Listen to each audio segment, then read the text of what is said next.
Bonjour chers parents et futurs parents, je vous souhaite un bon retour sur Enfants intelligents.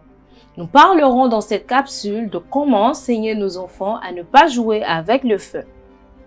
Vous connaissez sans doute le proverbe qui dit qu'un enfant brûlé craint le feu. Mais connaissez-vous la signification? Cela signifie en fait que même le plus petit reconnaît ce qui n'est pas bien pour lui, une fois qu'il en pâtit. Pour alors éviter que nos enfants en pâtissent, nous devons numéro 1, éliminer la tentation. Il faut ranger les briquets et les allumettes à un endroit sécuritaire où ils ne peuvent pas être vus et atteints. La plupart des jeunes enfants ne cherchent pas activement des objets d'allumage comme les briquets et les allumettes. Ils ne grimpent pas sur le comptoir de la cuisine pour aller chercher les allumettes qui se trouvent sur la table du haut.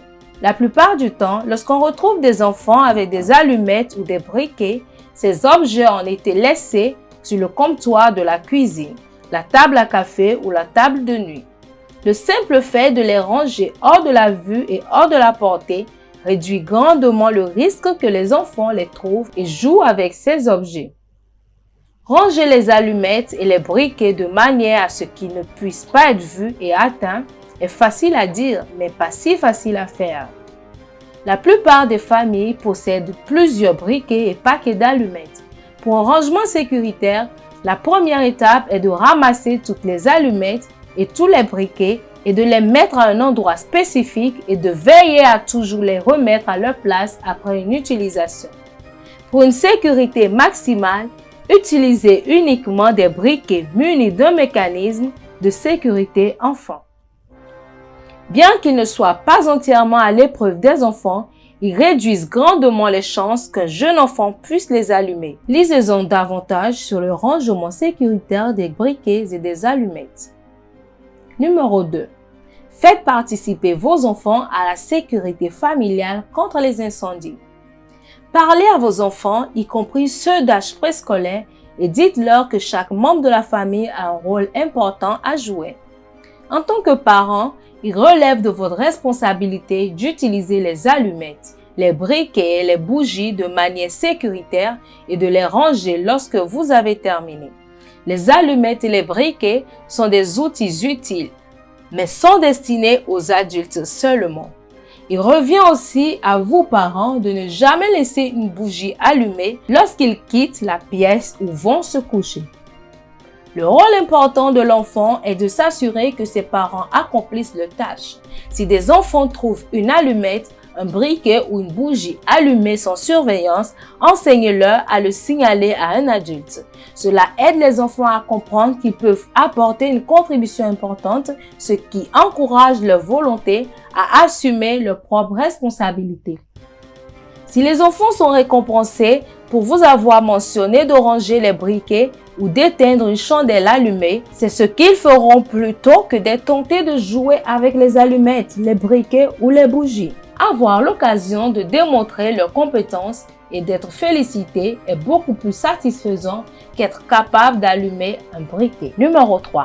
Soyez conscient de votre manière d'utiliser le feu lorsque vous êtes avec vos enfants. Bien qu'il soit très important de dire à vos enfants que les allumettes et les briquets sont des outils d'adultes seulement, le seul fait de leur dire n'est pas suffisant. Vous devez être un modèle de comportement sécuritaire. Laisser un four, un feu de camp, un barbecue ou des chandelles sans surveillance crée un risque immédiat. En plus de suggérer que le feu et ses outils pour le feu ne doivent pas être utilisés avec beaucoup de prudence. Veuillez donc traiter tout ce qui est associé au feu, aux allumettes, aux briquets, aux bougies, à la cuisson et au feu de camp avec beaucoup de soin et de respect.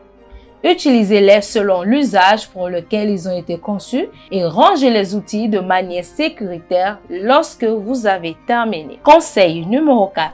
Supervisez les enfants autant dans la maison qu'à l'extérieur. Il est impossible pour vous d'être dans la même pièce que vos enfants ou même de surveiller ce qu'ils font chaque minute du jour ou de la nuit. La plupart d'entre nous vérifient périodiquement et écoutent entre ces vérifications. Nous écoutons les bruits, les fredonnements, les grattements et le bavardage qui accompagnent généralement les jeux des enfants. Lorsqu'ils deviennent silencieux, nous savons que quelque chose a changé. Nous nous demandons s'il prépare quelque chose ou nous allons vérifier à nouveau. C'est un moyen efficace et approprié de s'assurer que vos enfants ne jouent pas avec des briquets ou des allumettes qui pourraient avoir été oubliés, particulièrement si vous utilisez uniquement des briquets munis de mécanismes de sécurité enfant. Le mécanisme de sécurité enfant ralentit l'expérimentation des enfants suffisamment longtemps pour qu'un adulte intervienne. Malheureusement, ce lien d'écoute efficace peut être oublié. Nous pouvons être trop concentrés à parler au téléphone, à faire la lessive, à cuisiner ou à faire d'autres activités pour remarquer que les enfants sont devenus très silencieux ou que trop de temps a passé depuis la dernière vérification. Malheureusement, de nombreux feux de maison sont provoqués par des enfants lorsqu'un adulte est à la maison. Une supervision d'adultes appropriée va au-delà du simple fait d'être à la maison avec les enfants. Il faut être conscient de ce qu'ils font en tout temps.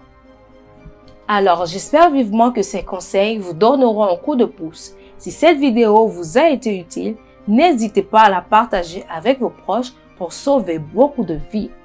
Abonnez-vous à la page et aimez la vidéo. À très bientôt pour une prochaine vidéo. Ciao!